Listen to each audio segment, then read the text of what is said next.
Hello student, welcome back to my YouTube channel. Our last class of chapter 2 complete কৰা নাছিলো Nelson Mandela Long Walk to Freedom তাৰ পিছৰ page number 19 চাই যোৱা.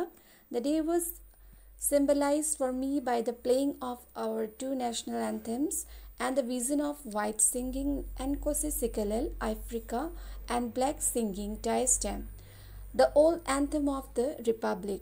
Although that day neither group knew the lyrics of the anthem that they once despised, they would soon know the words by heart. On the day of the inauguration, I was overwhelmed with a sense of history. In the first decade of the 20th century, a few years after the bitter Anglo-Boer War, and before my own birth, the white-skinned peoples of South Africa patched up their differences and erected a system of racial domination against the dark-skinned peoples of their own land. The structure they created formed the basis of one of the harshest, most inhuman societies the world has ever known. Now, in the last decade of the 20th century and my own 8th decade as a man, that system had been overturned forever and replaced by one that recognized the rights and freedoms of all peoples regardless of the color of their skin. সিদিনা গোৱা দুটা ৰাষ্ট্ৰীয় সংগীতৰ দ্বাৰা মোৰ অৰ্থাৎ Nelson মেণ্ডেলাৰ বাবে সেই দিনটো প্ৰতীকী স্বৰূপে ৰৈ যাব, যিহেতু হোৱাইট স্কিন পিপলসকলে অৰ্থাৎ বগাসকলে তেওঁলোকৰ নিজৰ ৰাষ্ট্ৰীয় সংগীত এনকোছি চিকেলেল অৰ্থাৎ আফ্ৰিকা আৰু কলাসকলে ব্লেক স্কিন পিপলসকলে কি গাইছিলে নিজৰ ৰাষ্ট্ৰীয় সংগীত গাইছিলে টাই ষ্টেম, যিটো গণতন্ত্ৰৰ প্ৰাচীন ৰাষ্ট্ৰীয় সংগীত আছিলে। যদিও কোনোটো দলে তেওঁলোকে একালত গোৱা ৰাষ্ট্ৰীয় সংগীতৰ সুৰ নাজানিছিল, তথাপি ইয়াত শব্দবোৰ তেওঁলোকৰ মনত থাকিব। উদ্বোধনী অনুষ্ঠানৰ দিনা মেণ্ডেলা ইতিহাসৰ কথা স্মৰণ কৰি আৱেগিক হৈ পৰিছিলে, যিহেতু 20 শতিকাৰ প্ৰথম দশকত অৰ্থাৎ এংলো-বৰ যুদ্ধৰ তিক্ততাৰে কেইবছৰমানৰ পিছতে আৰু মোৰ অৰ্থাৎ নেলছন মেণ্ডেলাৰ জন্মৰ আগতে আফ্ৰিকাৰ বগা চামৰাৰ লোকসকলে কি কৰিছিলে, প্ৰভেদ ভাঙি ধৰিছিল আৰু স্বদেশৰ কলা চামৰাৰ লোকৰ সৈতে বৰ্ণবৈষম্যৰ বেৰ তৈয়াৰ কৰিছিলে, যিহেতু কলা বগাৰ মাজত ভেদাভেদ সৃষ্টি কৰিছিলে তেওঁলোকে। ছাত্ৰ ছাত্ৰীসকল যিখন সমাজ বগা চামৰাৰ লোকসকলে সৃষ্টি কৰিছিলে, সেইখন সমাজ অতি কঠোৰ আৰু অমানৱীয় আছিলে বগা চামৰাৰ লোকসকলৰ ওপৰত। আৰু এতিয়া যেতিয়া নেলছন মেণ্ডেলা নিজেই ৰাষ্ট্ৰপতি হ'ল কলা বৰণৰ হৈও, এতিয়া তেওঁ কৈছে যে এতিয়া 20 শতিকাৰ শেষৰ দশকত অৰ্থাৎ মোৰ অষ্টম দশক, মোৰ কাক কৈ আছে, নেলছন মেণ্ডেলাক কোৱা হৈছে, সেই পদ্ধতি চিৰদিনৰ বাবে এজন লোকৰ দ্বাৰা অতিক্ৰম কৰা হৈছে, যিজন সকলো মানুহৰ স্বাধীনতা আৰু অধিকাৰ চিনি পাইছিল, তাত ছালৰ ৰঙৰ কোনো বিচাৰ হোৱা নাছিল। নেক্সট পেৰাগ্ৰাফলৈ চোৱা। That day had come about through the unimaginable sacrifices of thousands of my people whose suffering and courage can never be counted or repaid. I felt that day, as I have on so many other days, that I was simply the sum of all those African patriots who had gone before me. That long and noble line ended and now began again with me. I was pained that I was not able to thank them, and that they were not able to see what their sacrifices had wrought. The policy of apartheid created a deep and lasting wound in my country and my people. All of us will spend many years, if not generations, recovering from that profound hurt. But the decades of oppression and brutality had another unintended effect, that and that was that it produced the Oliver Tambos, the Walter Sisulas, the Chief Luthelis, the Yusuf Dadus, the Brain Features, the Robert Sibuquets of our time. Men of such extraordinary courage, wisdom and generosity that their like may never be known again. Perhaps it requires such depths of operation to create such heights of character. My country is rich in the minerals and gems that lie beneath its soil, but I have always known that its greatest wealth is its people, finer and truer than purest diamond. মেণ্ডেলাই কৈছে যে অকল তেওঁৱেই নহয়, তেওঁৰ নিচিনা হাজাৰজনৰ বলিদানৰ ফলত আজি তেওঁলোকে এই স্বাধীনতা পাবলৈ সক্ষম হৈছে। তোমালোকে দেখিছাই তলত কেইজনমান লোকৰ ইয়াত ছবি আছে। সেই সকলো লোকৰ ত্যাগ আৰু সাহস গণিবও নোৱাৰি, ধাৰ খুজিবও নোৱাৰি বুলি তেওঁ কৈছে। তেওঁ ইয়াত উল্লেখ কৰিছে মেণ্ডেলাই আৰু লগতে কৈছে যে সেই সকলো লোকৰ সমষ্টিৰ তেওঁ এটা প্ৰতিভূ। এই ত্যাগী লোকসকলৰ কাল পাৰ হৈছে আৰু তেওঁৰ পৰা এক নতুন যুগৰ সূচনা হৈছে। মেণ্ডেলাই আগৰ চামৰ ত্যাগী লোকসকলক ধন্যবাদ দিবলৈ নাপায়, বেজাৰো কৰা ইয়াত দেখা পাইছে। এপাৰ্থাইড অৰ্থাৎ বৰ্ণবৈষম্য নীতিয়ে মেণ্ডেলাৰ দেশখনৰ লগতে দেশখনৰ লোকসকলৰ ওপৰত দীৰ্ঘস্থায়ী প্ৰভাৱ পেলাইছিল আৰু সেই গভীৰ জখম অৰ্থাৎ ডিপ এণ্ড লাষ্টিং ওৱান বুলি ইয়াত উল্লেখ কৰা আছে। ওৱান মানে জখম, যোনটো জখমৰ পৰা আৰোগ্য হ'বলৈ দেশখনক আৰু ইয়াৰ জনগণক দীঘলীয়া সময়ৰ প্ৰয়োজন হ'ব বুলি তেওঁ উল্লেখ কৰিছে। কিন্তু এই দমন আৰু পাশৱিক অত্যাচাৰৰ দশকজোৰা শাসনৰ এক ভাল ফলো আছে। সেই ফলটো কি বুলি কৈছে যে এইটো কাম্য নাছিল যদিও অনিচ্ছাকৃত হ'লেও ইয়াৰ ভাল দিশ এটা হৈছে এই নিপীড়নে অলিভাৰ টেম্বছ, ৱাল্টাৰ চিচুলা তলত দেখিছে তোমালোকে এই লোকসকলৰ কথাই ইয়াত কোৱা হৈছে যে তেওঁলোক অতি অদ্ভুত ধৰণৰ সাহসী লোক আছিল আৰু তেওঁলোকৰ দৰে ব্যক্তি পাবলৈ তেনেই বিৰল, মানে একেবাৰে কম। মেণ্ডেলাই কৈছে যে এনেহেন মহান চৰিত্ৰৰ লোকসকলৰ এনেই সৃষ্টি নহয়, এনেধৰণৰ মহান লোকৰ সৃষ্টি হ'বৰ কাৰণে এনেকুৱাই ধৰণৰ নিপীড়নৰ আৱশ্যক হয়। আমিও জানো যে যেতিয়া অত্যাচাৰ বেছি অধিক হৈ আহে, যেতিয়া সীমা চেৰাই যায় অত্যাচাৰে, তেতিয়াহে অত্যাচাৰ ৰোধ কৰিবৰ কাৰণেও এনেকুৱা সাহসী লোকৰ জন্ম হয় পৃথিৱীত। মেণ্ডেলাই কৈছে ইয়াত যে তেওঁলোকৰ দেশখন অৰ্থাৎ খনিজাত দ্ৰব্য মানে মিনাৰেলছ আৰু মুকুতা, জেমছ মানে কি বুজোৱা হৈছে, মণিমুকুতাক বুজোৱা হৈছে বাবে চহকী।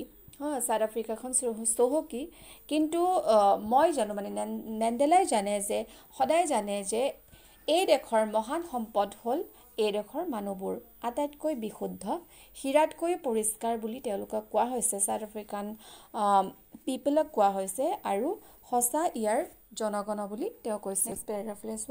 It is from this comrades in the struggle that I learned the meaning of courage.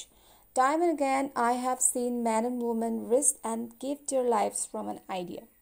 I have seen men stand up to attack and torture without breaking, showing a strength and resilience that defies the imagination. I learned that courage is not the absence of fear, but the triumph over it.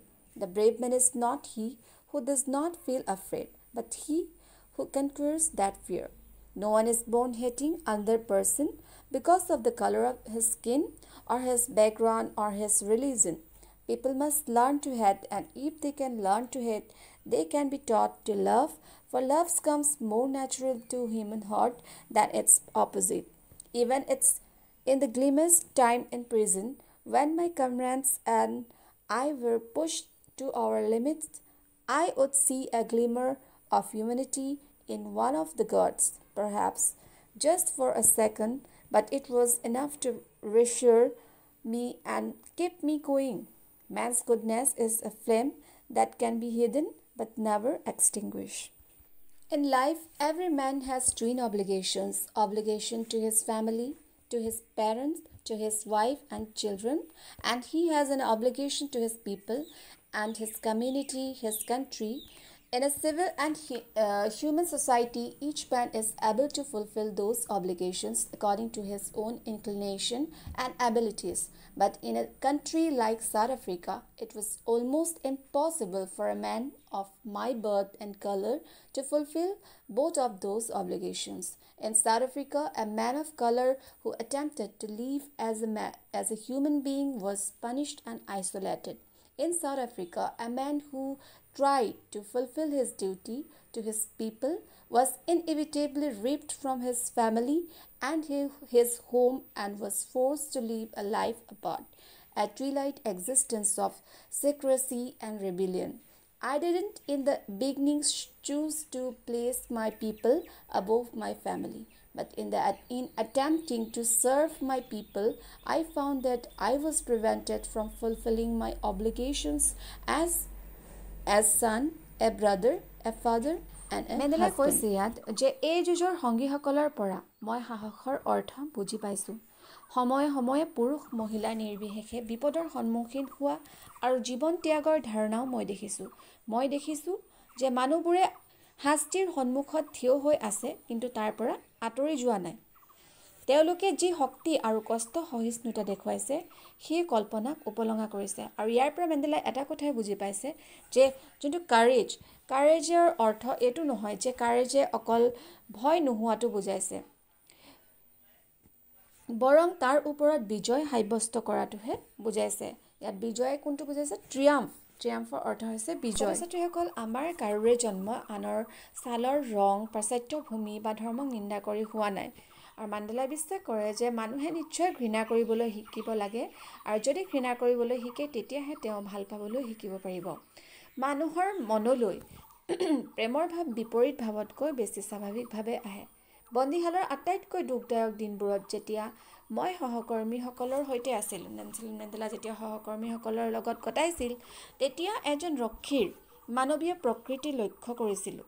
মাত্ৰ এক মুহূৰ্তৰ বাবে কিন্তু সিয়ে মোৰ ওপৰত প্ৰভাৱ বিস্তাৰ কৰিছিল আৰু মোক আগবঢ়াত সহায় কৰিছিল।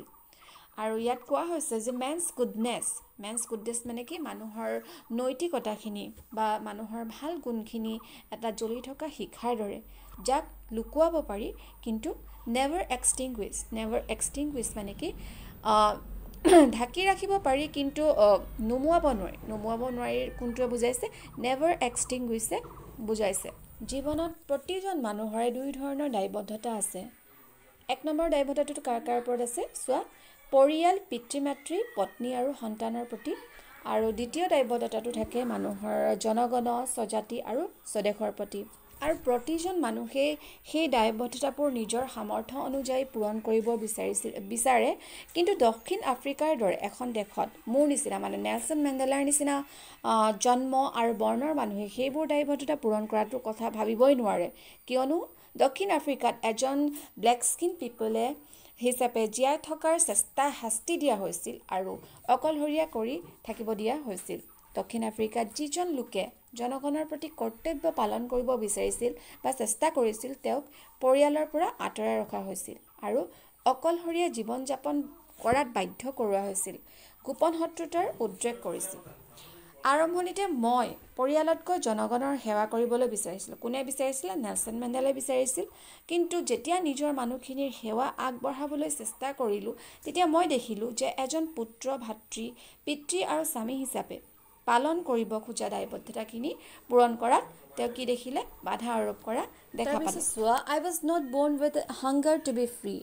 I was born free in every way that I could know. Free to run in the fields near my mother's hut, free to swim in the clear stream that ran through my village, free to roast maize under the stars and ride the broad backs of slow-moving bulls, as long as I obeyed my father and abided by the customs of my tribe. I was not troubled by the laws of man or God. I was only when I began to learn that my boyhood freedom was an illusion. When I discovered as a young man that my freedom had already been taken from me, that I began to hunger for it. At first, as a student, I wanted freedom only for myself. The transitory freedoms of being able to stay out at night, read what I pleased, and go where I chose. Later, as a young man in Johannesburg, I yearned for the basic and honorable freedoms of achieving my potential, of earning my keep, or marrying and having a family. The freedom not to be obstructed in a lawful life. But then I slowly saw that not only was I not free, but my brothers and sisters were not free. I saw that it was not just my freedom that was curtailed, but the freedom of everyone who looked like I did. That is when I joined the ANC, and that is when the hunger for my own freedom became the greater hunger for the freedom of my people. It was this desire for the freedom of my people to live their lives with dignity and self-respect that animated my life, that transformed a frightened young man into a bold one, that drove a law-abiding attorney to become a criminal, that turned a family-loving husband into a man without a home, that forced a life-loving man to live like a monk. I am no more virtuous or self-sacrificing than the next man, but I found that I could not even enjoy the poor and limited freedoms I was allowed when I knew my people were not free. Freedom is indivisible. The chain on any one of my people were the chain on all of them. The chains on all of my people were the chains on me. I knew that the oppressor must be liberated just as surely as the oppressed. A man who takes away another man's freedom is a prisoner of hatred.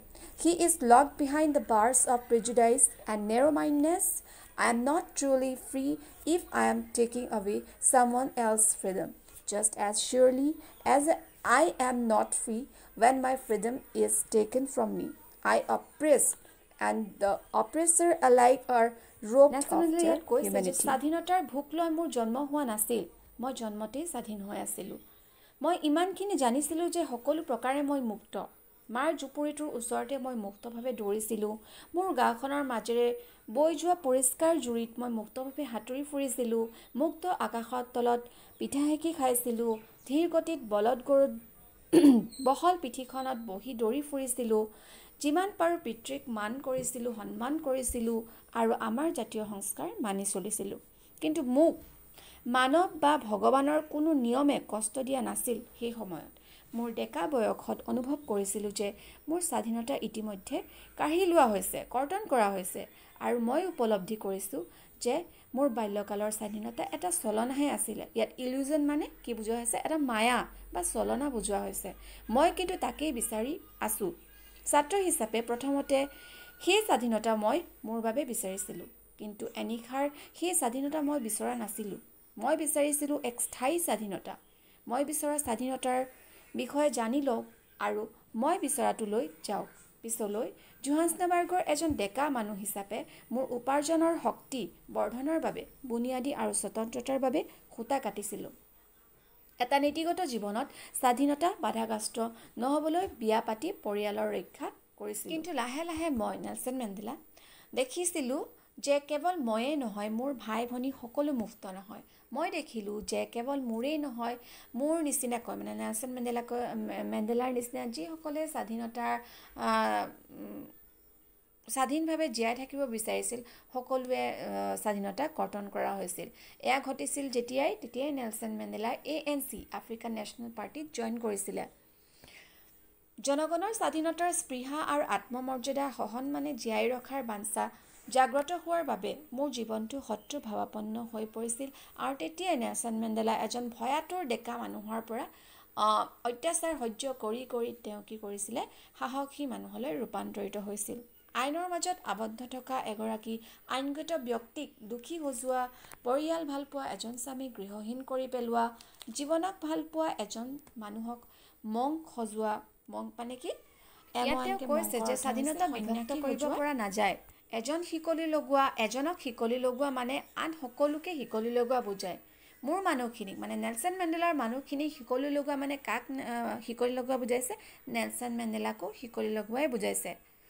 মই জানিছিলোঁ সাহসসকল যিদৰে স্বাধীনতাভোগী, সাহসসকলক কি বুজাইছে? অপ্ৰেছৰ মানে সাহসসকল যিদৰে স্বাধীনতাভোগী, সেইদৰে শাসিত সকলো কি বুলি কৈছে? স্বাধীনতাৰ অংশীদাৰ হ'ব লাগে। ৰজা যিদৰে স্বাধীনতাভোগী, তেনেদৰে প্ৰজাসকলকো স্বাধীনতাৰ অংশীদাৰ কৰিব লাগে, নহয় জানো? যিসকল লোকে আনৰ স্বাধীনতা কাঢ়ি লয়, তেওঁ ঘৃণাৰ বলি হোৱা উচিত। তেওঁ চৰম নিন্দা আৰু ঠেক মনোভাৱৰ জালত বন্দী। নেলছন মেণ্ডেলা যদি কাৰোবাৰ স্বাধীনতা খৰ্ব কৰে, তেনেহ'লে মই নিজেও মুক্ত নহয় বুলি তেওঁ কৈছে। মোৰ স্বাধীনতা কাঢ়ি নিয়াৰ লগে লগে নিশ্চিতভাৱে মই স্বাধীন নহয়। শাসিত আৰু শাসকৰ মানৱতা একেধৰণৰ লুণ্ঠিত হয়। ছাত্ৰ ছাত্ৰীসকল, তোমালোকে পাঠটি ভালদৰে বুজি পালা বুলি আশা ৰাখিলোঁ। আজিলৈ তেনেহ'লে সামৰিছোঁ। ধন্যবাদ।